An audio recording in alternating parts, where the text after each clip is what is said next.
In this section, we've learned how to find the right racing line by locating the turn-in, apex, and track out, as well as how to handle the various corners you can encounter on a given track.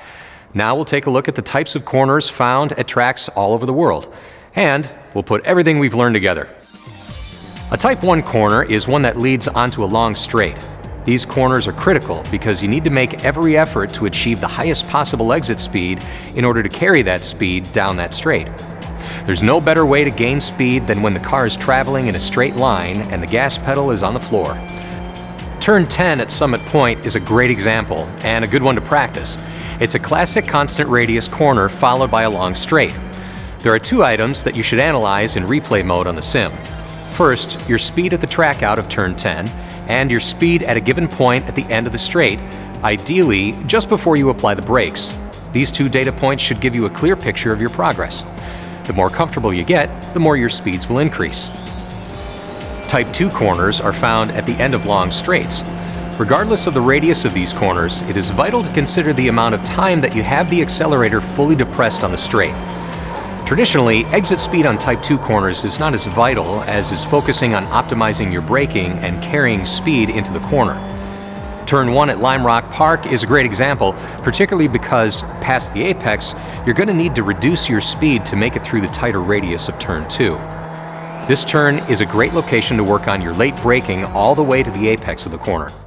Be sure to review your data to check your top speed just before braking, as well as your speed at the apex of the corner. Sometimes called a compromise corner, a Type 3 corner is basically a corner that leads into another corner. A great example of this is turns 3 and 4, or the left-hander and right-hander at Lime Rock Park. Because you have two interconnected turns, you're unable to optimize the radius of both, so you sacrifice the optimum line through the first corner in order to be on the best possible radius for the second corner. At Lime Rock, because turn 4 leads onto a straight, we choose a line through turn 3 that's only purpose is to set us up for the ideal entrance into turn 4.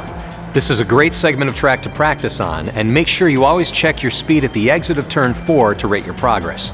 Additionally, if you want to really challenge yourself, check out the double compromise corners of Summit Point turns 7 and 8.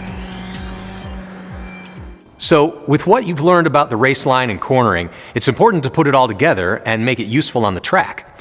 Like learning any skill, getting a feel for the racing line is going to take time and practice.